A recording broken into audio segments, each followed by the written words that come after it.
Okay, I think we're ready. So, dear Los Angeles Greek Film Festival guests, LMU students, colleagues, and staff, welcome to the first International Greek Student Film Screening at Loyola Marymount University. My name is Katerina Zacharia. I'm the chair of Classics and Archaeology. I'm also a faculty fellow for the Office of International Students and Scholars. Most importantly here, I represent Los Angeles Greek Film Festival as Director of Education. A special welcome to our esteemed guests, the Greek Consul General in Los Angeles, the Honorable Mr. Ioannis Stamatekos, the LMU Vice Provost of Global and Local Affairs and her team, the Director of the Office of International Scholars and Students and her team, not here, but in spirit, the co-founder of the Los Angeles Greek Film Festival, for short LAGFF, Ersi Danu, the Artistic Director of LAGFF, Aris Katopodis, and the whole LAGFF team. Let me invite you to settle in your seat of the state-of-the-art 86-seat theater equipped with 4K projection screen, ideal for our student screenings, as I present to you our university and community partnership with the Los Angeles Greek Film Festival. Let's check in. First, a land acknowledgement. The study of history and our commitment to anti-racism and decolonization demand that we acknowledge the history of settler colonialism in California and the United States, and that LMU sits on the traditional, ancestral, and unceded territory of the Gabrielino Tongva peoples. We acknowledge the Gabrielino Tongva as the past and present custodians of the lands that make up this place. 1,000 years ago, the Gabrielino Tongva tribe inhabited the area now occupied by LMU student residences. And we built the first memorial to these people of the earth in 2000, where we dedicated an area for them in the Bellona Discovery Park, after discovering over 200 remains of Native Americans here. So we honor their presence on our campus. Loyola Marymount University offers rigorous and undergraduate and graduate and professional programs to academically ambitious students committed to lives of meaning and purpose. We benefit from our location in Los Angeles, a dynamic city that brings into sharp focus the issues of our time and provides an ideal context for study, research, creative work, and active engagement. By intention and philosophy, we invite all students, diverse in talents, interests, and cultural backgrounds, to enrich our educational community and advance our mission, which is threefold: the encouragement of learning, the education of the whole person, and the service of faith and the promotion of justice. The university is institutionally committed to Roman Catholicism and takes its fundamental inspiration from the combined heritage of the Jesuits, the religious of the Sacred Heart of Mary, and the Sisters of St. Joseph of Orange. The Catholic identity and religious heritage distinguish LMU from other universities and provide touchstones for understanding our threefold mission. LMU embraces the notion of intellectual community enriched and enhanced by diversity along a number of dimensions, including race, ethnicity, and national origins, gender, sexuality, class, ability, and religion. We're especially committed to increasing the representation of these populations that have been historically excluded from participation in universities in America. Taking a bold step to more fully realize the university's mission, LMU is establishing a Dream Center to support and serve current undocumented and DACA-mentored students and their families. Our Provost Thomas Poon, an Executive Vice President, said, "The Dream Center reinforces our affirmation that dreamers belong at LMU." In the recent commencement, Martin Sheen spoke to our grads and said, "Go about the world bringing justice, healing, and mercy, because the most important needs of every human being on earth are not only food, clothing, shelter, but equally the need for justice, healing, and mercy. Without the latter, the former are useless." Now, let me pass on to the partnership with Los Angeles Greek Film Festival, our community partner for 10 years. Students in my course on representations of Greece, ancient and modern, engage with film and cultural theories, and look at features attributed to the other in the contact between cultures of asymmetrical power. Explore how stereotypes are linked to contextual negotiations of identity, and consider how such identities may have originated in representations of Greece from antiquity to the modern era. They then integrate study in the classroom with internships at the Los Angeles Greek Film Festival. Since the pilot internship program started in 2014, more than 160 LMU students have worked as interns with the Los Angeles Greek Film Festival, and at least 100 more have attended the Greek cinema summer courses and written combined film reviews on the Los Angeles Greek Film Festival films. Building on an already vibrant student internship program, we're looking into adding an expanded global learning component, namely hosting the International Drama Short Film Festival on campus in spring 2024. The director of the Drama International Film Festival, Yannis Zacharidis, is here, and we hope to host him as an international scholar in February 2024. We also welcome Panagiotis Iosifelis, screenwriting professor from the Aristotle University of Thessaloniki. Recent film production graduate Reggie Arbasani is here recording the event. Jade Cook Gold, Brennan McCormick, Ana Gabriela Marongeno de Mentoga from Brazil, and another recent graduate, Matthew Wilcox. They're all here helping us with the festival, along with Nicole Hadelson, who is working with the development team. Dimitri Usov worked here with us last year and he's back. And LMU MFA graduate Kelly Sari is also in the house. As recipient of the inaugural LAGFF and GGFI, the new global initiative of the Film Institute of Los Angeles Greek Film Festival, they created a new student fellowship. And the Department of Classics and Archaeology is working with LAGFF to welcome Despina Mavridou and Kalliopi Rabatzi to the screening of their short film Hussies as part of my summer course on Greek cinema. A pop coming-of-age story that involves soapy romances at karaoke, a 16-year-old with stolen wigs, and her older sister who's just trying to pay her dues, is the short film we'll be watching with the title Hussies. A few words about Despina and Kalliopi. Despina Mavridou is a Greek filmmaker and photographer based in Athens. After graduating with a diploma in photography from Leica Academy in Athens, she enrolled as an undergraduate student at the School of Film at the Aristotle University of Thessaloniki. She has directed 2 short films, Blind Man's Path, which was a nominee for the Best Student Film in Drama International Short Film Festival in 2018, and Hussies, which won Best Student Film, Best Scenography, Best Acting in Drama International Short Film Festival. It also screened in various international film festivals, including the Greek Festival in Berlin, the Thessaloniki International Film Festival, and our Los Angeles Greek Film Festival on Saturday. The film is currently a nominee for Best Student Film for the Hellenic Film Academy Iris Award. We wish them to succeed and get that award.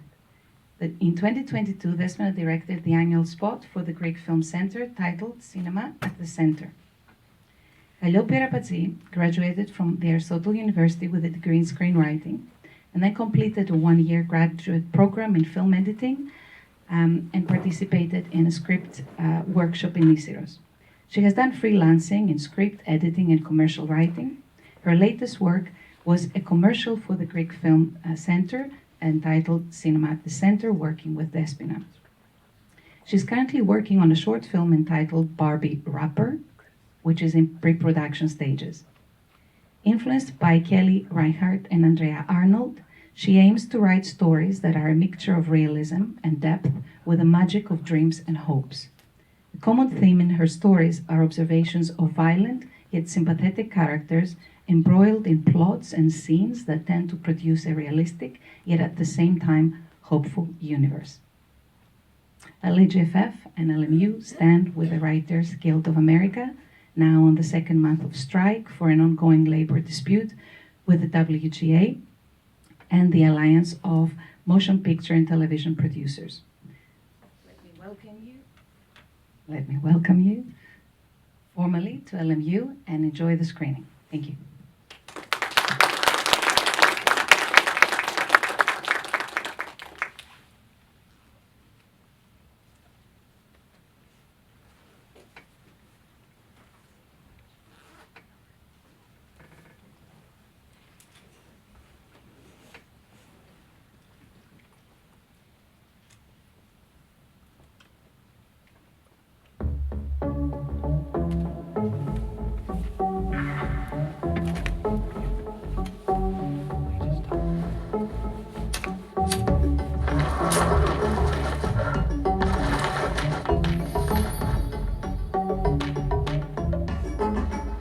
Yes, how much chance and comfort tonight, just me and the As well as an experience.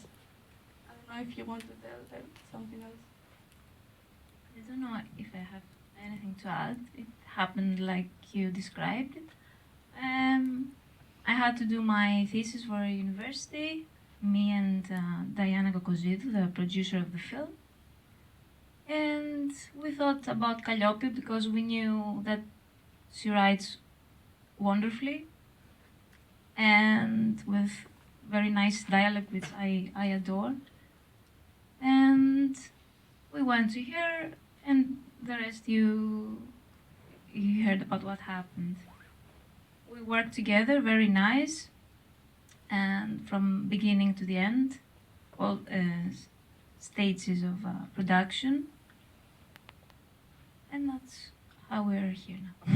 Can you say something about the two actresses that you hired, how you found them, and how you worked with them? The two actresses, they are students from the theater school in Aristotle University of Thessaloniki. We had the casting days back then, and some of the people of the crew, they knew these girls, they introduced us, and they came. And Themi, the old one, the oldest one, she initially came for the part of Mati, of the young one. But when we saw her and she started talking a bit and with this magical voice and all this this style of hers, me and Calliope especially, she said, this has to be the big sister for sure. So that's how it happened. Other questions? So the collaboration between the two of you, were you changing things as you see they wouldn't work? Did you contribute to the script at all? Were you always on the set and changing things? How was that working? Or was it straight script? The script was straight because, you know, Despina was very respectful about some lines had to be cut because they weren't good. So she helped me with that too. It was kind of different initially, but in every movie that we do, the filming difficulties have to kind of change the script in the progress, and you try to find some common ground. Like Despina, like this scene that we did, we weren't initially we shouldn't put it there, but Despina helped me put it there with the editing. So some scenes kind of seemed to be off, but because they weren't so good, with the acting, they had to be in the final movie. But with the help of editing and direction of Despina, we managed to put them through it. I don't know. If you want to add something. Okay, so we have a couple of questions. Kelly and Ersi and Faye, and so let's do it that way. First of all, congratulations, that was amazing. I want to ask, what is the inspiration of the title, behind the title? Do you want to say about that? Yes, it was obviously, it's a unconventional title, but we love it. It was how the character of Marty would name the movie if she wanted to make it. So I thought it was kind of cute there were difficulties if we go to a festival, how they're gonna present it, especially the Greek festival. It's gonna be awkward. The actresses were like, I don't want to be called slut in the when I'm gonna be represented, but we're like, no, we should do it, and if someone rejects us, it's their problem, not ours. Like, so it should be like that. And this sequence, yes, it was like supposed to see how Mati tries to prove to her big sister their family story, that she can repeat it, but in a positive way, that she can provide to her sisters, that she can help her. So their past collides with the present, and it creates a connection to the audience as well, to understand how they need to survive with each other, not that they have a past that disconnects them. The second sequence, it was supposed to be at the end, so it can have a full circle. Like Themi has this really difficult scene with this guy, and we have Mati with the past describe her the soap opera. And again, why Themi does that? Because Mati is there. She has to help Mati. She has to provide for Mati. But with the filming process, it wasn't. It was difficult to sequence that in the editing, and how I wrote it. It was really fast pacing, and it was difficult to do it in the editing. So we decided to put it after the sequence. But it came actually kind of well, because it saved many aspects of the film. It also provided the younger actors, who I think that her best scene is in the soap opera. And it also saw, again, the connection between them. I wanted to make this so it's not only comical, but it's also like a dramatical thing that they have. They have this really deep love with each other. And I don't know, that's why it was so important to me. I always put it. I have so many sequences, it's kind of boring in the end. But I really like them because, I don't know, it provides kind of also the audience to rest and don't have like a consecutive storytelling, but it has some moments that you can travel to the past with them and to give like a look to their own universe. That's my perspective. Yes, and you've done that, I think, really, really well. I think what I also like is the costuming, the way that they are putting all these different personas, trying to educate themselves in the world that is so hard for them to enter.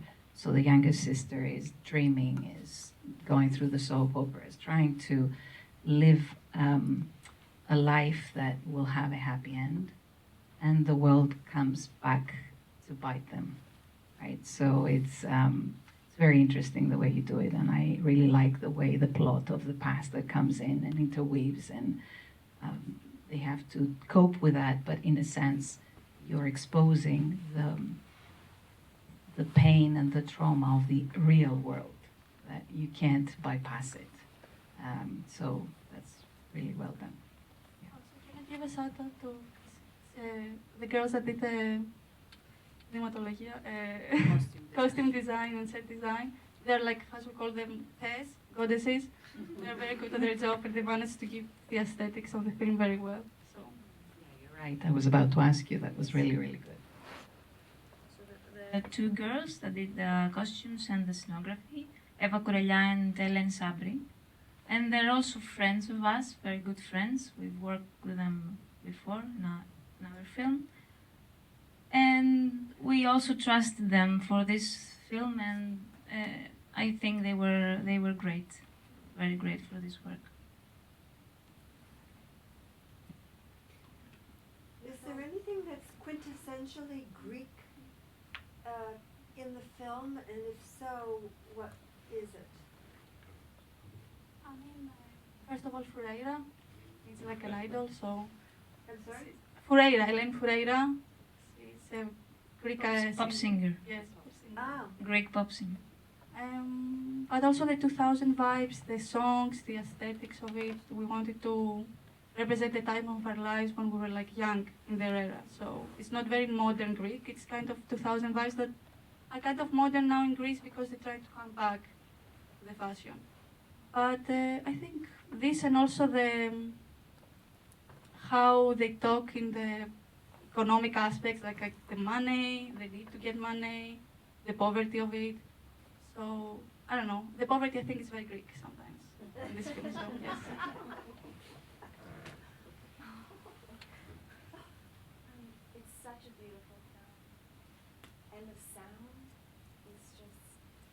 it's very dreamy. It's so beautiful. I didn't find them slutty. I found them strong.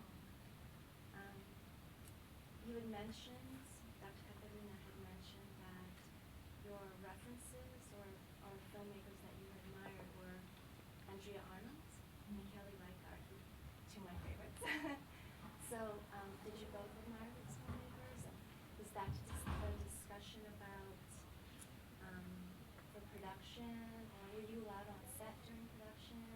Was that a discussion that you had with your DP about really going for Andrea Arnold? Or I'd love to hear about that. Yes, sure. At first stages, we talked and talked about this a lot. But after a while, it became our thing and how to tell the story, to visualize the story properly. And as for the other question, Calliope was all shooting. She was also helping with the sound. Yes, she was there always. Would you, when you were on set and you would come up with, say, you have time restraints, things are happening, would you be changing dialogues or scenes on set, or would you say that you really stuck to the script from page 1 on? During shooting, there was no. It was very difficult to do that. Yes. So we stick to the script. Are you working on something else together? Right now, we're trying to survive in many things. But yes, I don't know. It's like we both had, like it's kind of difficult when you have a film that's doing rather well in Greece to find the creativity to do another, because you're kind of insecure about the next thing. It's gonna be as good, it's gonna be bad. People will know that we are, I don't know what we are. I don't know, but we try.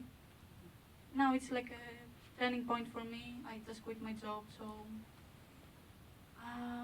I don't know. It's very difficult to be creative sometimes. Well, I think that the point of LAGFF bringing you here and all that we're doing here is to show you that we've got you. We've got your back. You just go and do your thing. Because I have so many students here, and I like to put them on the spot. Jacob, Tega, Kelvin, I'm waiting for a question. Tega. Oh, I was curious about, you guys took that film in America or in Greece? It's just, In Greece. It was shot in Greece. like, you guys go to university in there or? In Greece, Tega. Tega is from Japan. So yes, Tega, they went in Greece. They're just visiting for a week. Oh, thank you for coming. But what's your question? Because I've asked all my students in Greek cinema, they watch this and I asked them to pose a question. So that's why Kelvin has one. So Tega, think of that one. Kelvin. So you mentioned that at the beginning, the sisters were supposed to be friends. So how do you think that this, or how much do you think this changed the dynamic between the two? I mean, it's more intense when they are sisters, because the mother figure, that is the big sister, comes more naturally to see it. Like with the friends, it was kind of weird to the big friend, the older friend to be the mother to the. It has to like have a strong environment. Like if they are sex workers, okay, or not the sex workers thing is really problematic. If they are like friends, it's kind of difficult to explain the dynamic, the mother and the daughter. But with a sister, it's more naturally accepted. If only, I don't know, if you have also brothers or sisters, you can understand the dynamic more easily. So I don't know. Maybe Kelvin is hinting at the fact that what was their relationship? If they weren't sisters, were they a couple? I mean, with couple friends. Okay. Yes. I mean, queer people can understand that. Can understand the queer aspect when someone writes queer stories. They know that. Okay, so this is kind of gay. I can understand that. But straight people don't. So it has. I think every relationship, not the sisters. I don't want to reply, but like every friend, especially women friends, they have this queer friendship, the queer aspect of it. Even when you're queer, you write queer characters, even if you don't know it. like they are in love. So you say, okay, they're in love. Queer people know that they're in love. Straight people don't. So it's like that. So it has a queer aspect. If they were friends, it would be more, I don't know, logical. Now they're not gay. They're just sisters. I want to point it out. So yes, that's it. Jacob, or yes, people at the back there. Tega has one. See? Yes. Yeah, I could see the younger sister's like objective is like to become like popular singer. But what about the older sister's kind of what's her dream or some sort of stuff? I want to hear about it. The last one, The yeah. older sister. What's her dream? Yeah. What's she want? She just wants to feel normal again. She wants to just be like the big sister. She wants to just have a normal life, not trying to survive, not trying to save her little sister, not be a mother. She also wishes not to be an adult. She wanted not to have, like the younger sister wants to mature faster. The older knows that the adolescence is not so nice. If she had the opportunity, she would go back in time when their parents were alive to just be there and be present and just live her childhood in a normal way. So I don't know. I think that's her dream, the aspiration, to just survive and to lead a normal life. Jacob? I want to ask either on the directing side or the writing side if there were any maybe specific influences from Greek cinema or any cinema that you had when going into this. I know you said that this takes place in an earlier 2000s era, but maybe outside of eras, maybe cinematic influences. Like we said before, Andrea Arnold's work, Sean Baker, sure. And if you want to add something, influences. That's what I had in mind very intensely. Also, Kutras is an influence, the color and the 2000 vibes. But the common influences were these, so the Sean Baker and Nat Arnold, and it was like this collaboration that we also love this filmmaker, so that was the connection in the end. So since they mentioned Panos Koutras, we have a film at the Los Angeles Greek Film Festival, Dodo. So if you want to see his work, we are showcasing it. Yes. I was just wondering how your sister relationship, like how much that influenced your screenwriting and transition to having them be sisters now. I mean, everything. I write stories for my family, but like everything, it's like a symbolism for the family issues that I had. My cousin is my big sister. I'm always the little sister. Like I'm feeling always immature. Like even now, I feel like I'm 15 years old. Again, when I talk to her, when I speak to her, but also like with Espina, if she wants to like. Yes, because I am also the youngest sister. There were two, so it was when I read the script was very, very familiar to me. The young sister, and that's my big sister for sure. So, yes, I could relate to it very much. Let me ask questions of the audience. Oh, we have one at the back there. Okay. Yes. Oh, me? Hi.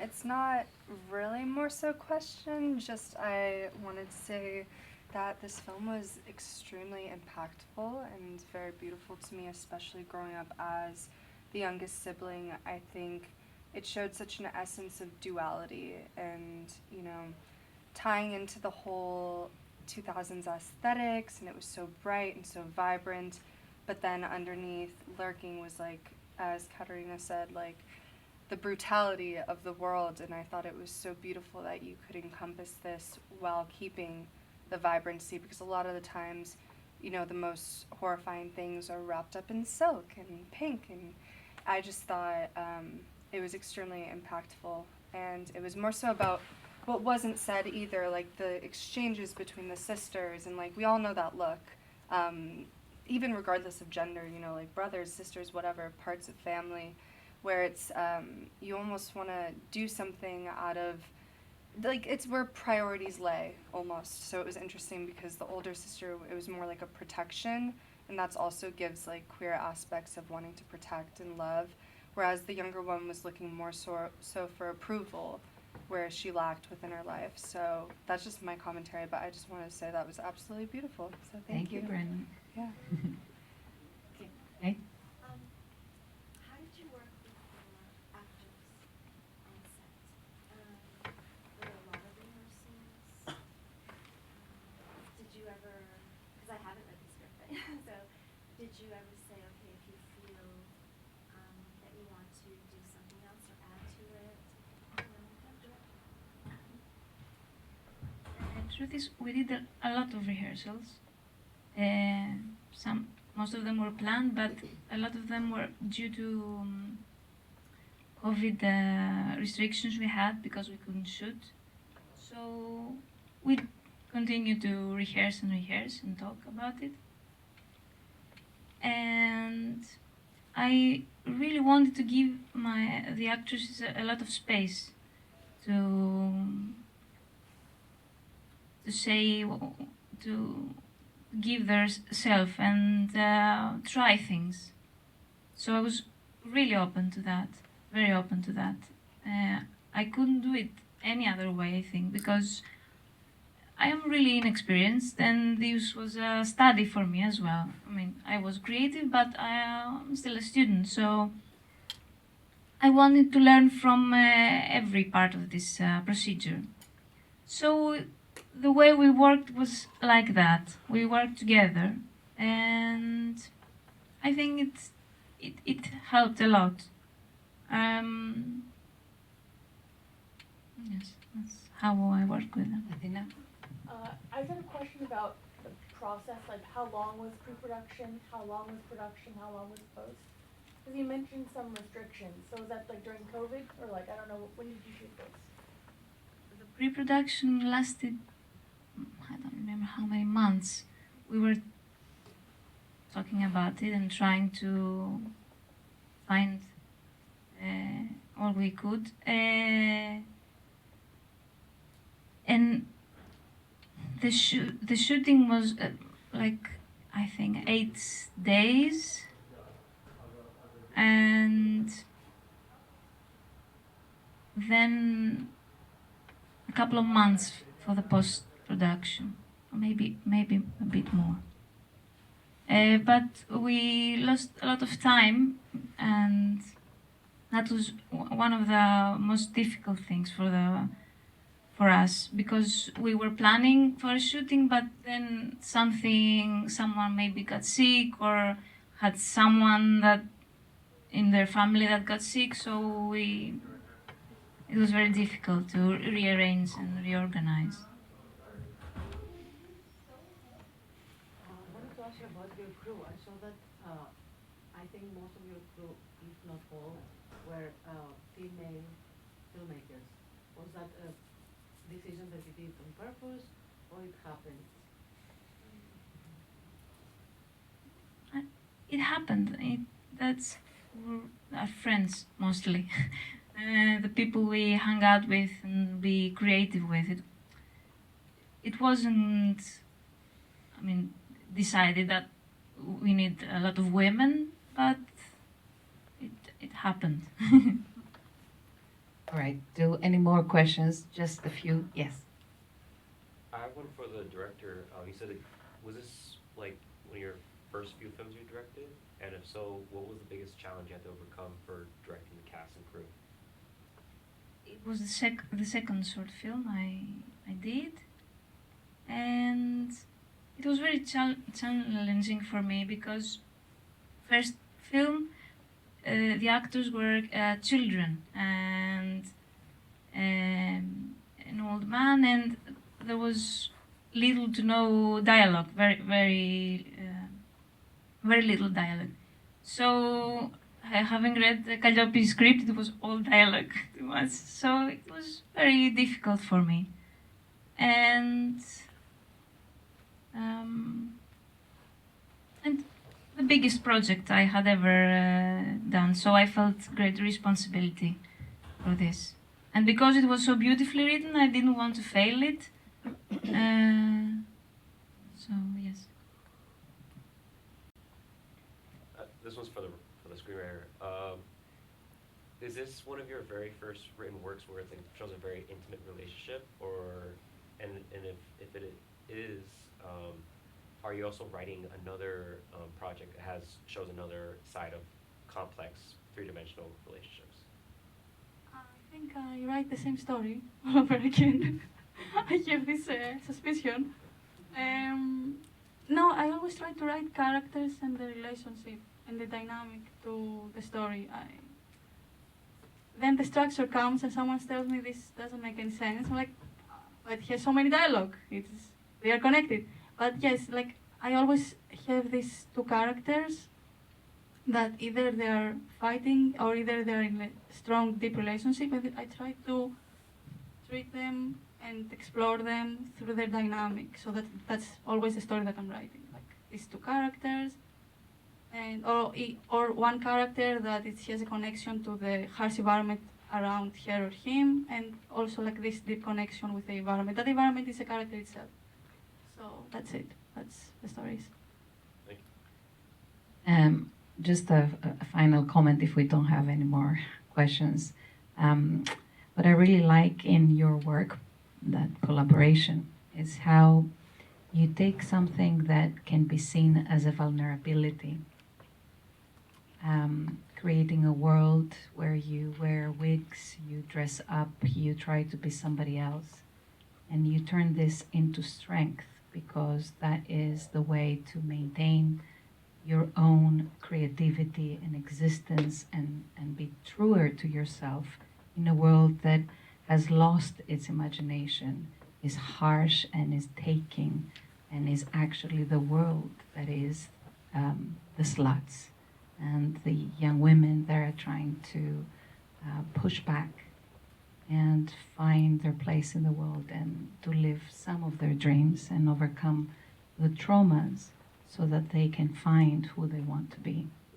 So in the point of wearing different, makeup and different wigs and trying to be other people that they identify in the pop culture as examples to follow, by doing this, they are essentially deconstructing those and creating their own persona of power. Because these two women, by the end of the film, they're stronger than at the beginning, and they have turned the tables. So trust that. You write very well. You put together a wonderful film. So thank you. We wish you to get that Iris Award and to get some funding for your next films. So keep at it. Thank you very much. So you're all invited outside. There is a reception catered by the Office of International Students and Scholars, and it's Greek food by Rodini Park. So I hope you'll enjoy. Thank you.